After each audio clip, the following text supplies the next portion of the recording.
Salut à tous les amis, bienvenue dans cette deuxième demi-finale entre la Liga et la Ligue 1. Je rappelle que le gagnant rencontrera en finale la première ligue qui s'est défaite difficilement de la Serie A et que donc le perdant affrontera la Serie A parce que vous me l'avez demandé dans les commentaires dans la dernière vidéo. Oui, il y aura une petite finale, c'est officiel, mais d'abord place à cette demi-finale, c'est parti. Round 1, fight. Et on commence évidemment par les gardiens de but. Côté Liga, c'est toujours Ter Stegen. Je rappelle avant que les gens râlent dans les commentaires qu'il a battu à la loyale Oblak et Courtois dans les sondages, et l'Allemand affronte Gianluigi Buffon, la légende italienne du PSG. Pour ce duel, je vous ai tout simplement demandé de voter. Moi j'avais un avis mais je vous le dirai tout à l'heure. Et après plus de 2200 votes, c'est Gianluigi Buffon qui s'impose avec 63% des voix. J'aurais d'ailleurs voté la même chose. Même si actuellement il est peut-être un peu moins fort que Ter Stegen, cela vient récompenser sa carrière incroyable qu'il classe dans le panthéon des meilleurs gardiens de l'histoire. Et donc c'est Buffon qui apporte le premier point de cette rencontre. Ça fait 1-0 pour la Ligue 1. Fight. Et on passe maintenant aux défenseurs centraux avec ce premier duel entre Thiago Silva le Brésilien contre l'Uruguayen Godin. Et après tous les sondages que je vous ai proposés, ça a été celui qui a été le plus serré. 2000 votes et seulement 2% qui séparent ces deux candidats. C'est Thiago Silva qui s'impose sur le fil avec à peine 51% des votes. Ça a été extrêmement serré. C'était d'ailleurs, comme je vous l'ai dit, le sondage le plus équilibré. Donc point pour Thiago Silva, point pour la Ligue 1, et attention, ça fait déjà break 2-0. Fight. Deuxième duel de la défense centrale, on a d'un côté Sergio Ramos contre l'autre côté Marquinhos, le Brésilien du PSG. Alors pour ce duel il n'y a pas eu de sondage, car j'estimais que Ramos était légitime à gagner facilement ce duel, tout simplement parce que depuis plusieurs années il est élu meilleur défenseur central au monde, en étant décisif dans les grands matchs. En défense mais aussi en marquant, il est très complet. Son seul point négatif c'est qu'il peut être instable et provoquer soit des pénaltys inutiles, soit prendre des cartons rouges bêtement. Mais sinon ça reste la crème de la crème. Donc point pour Sergio Ramos, point pour la Liga, et ça fait 2-1. Fight. Et on passe désormais aux défenseurs latéraux avec ce duel entre Carvajal et Meunier. On a d'un côté l'Espagnol du Real Madrid qui enchaîne les titres contre Meunier qui s'est imposé depuis la blessure de Dani Alves. Alors même s'il faut louer la progression incroyable qu'a eu Meunier au PSG, c'est vrai en 2 ans il a vraiment évolué. Il n'est pas pour moi encore au niveau d'un Carvajal, titulaire indiscutable du Real Madrid et de la Roja, qui a un apport incroyable offensivement tout en restant très solide défensivement. Il est le meilleur à son poste, donc point pour Carvajal, point pour la Liga, et ça fait 2 partout. Fight.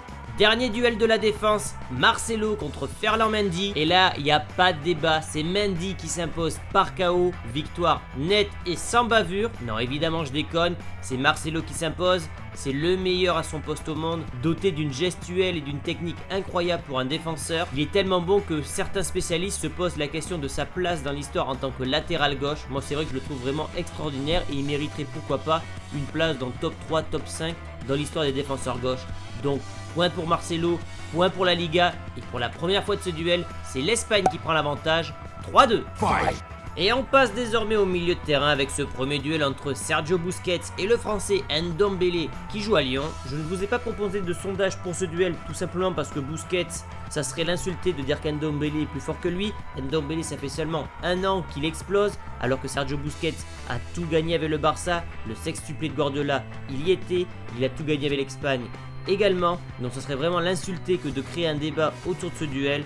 Donc point pour Busquets, point pour la Liga, et attention, il y a break 4-2. Fight.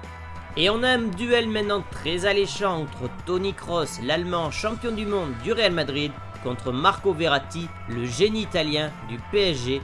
Et pour ce sondage, je me suis dit que ce serait intéressant de vous faire voter. Vous étiez plus de 1800 à le faire. Et il n'y a pas eu combat malheureusement. Je m'attendais à quelque chose évidemment de plus équilibré. Mais Toni Kroos s'impose avec 78% des voix. Il a donc mis une véritable branlée à l'Italien. Ce qui permet à la Liga de marquer un nouveau point. 5-2. Fight. Dernier duel des milieux de terrain entre Luka Modric et Fekir. Vous m'avez demandé de mettre Fekir à la place de Payet. Je vous ai écouté. Je rappelle tout de même que ces deux équipes ont fait Fanny au premier tour. 10-0 de chaque côté contre la Turquie et les Pays-Bas. et la Ligue 1 s'attaque à un monstre aujourd'hui et elle a du mal, elle est déjà à la traîne avec 5-2. Pour ce duel entre Modric et Fekir, c'est Luka Modric qui s'impose parce qu'il est candidat au Ballon d'Or alors que Fekir n'est pas encore dans un top club européen, il ne peut pas rivaliser selon moi. Et ce nouveau point donné par Modric permet à la Liga de mener 6-2, ça prend le large côté espagnol. Fight!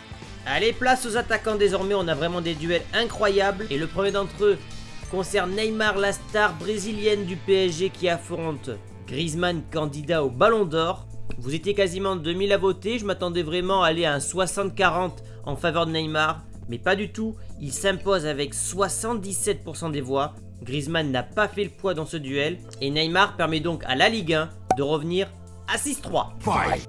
Et maintenant on a un duel entre génies avec d'un côté Mbappé encensé de tous les côtés contre Messi, peut-être le meilleur joueur de l'histoire.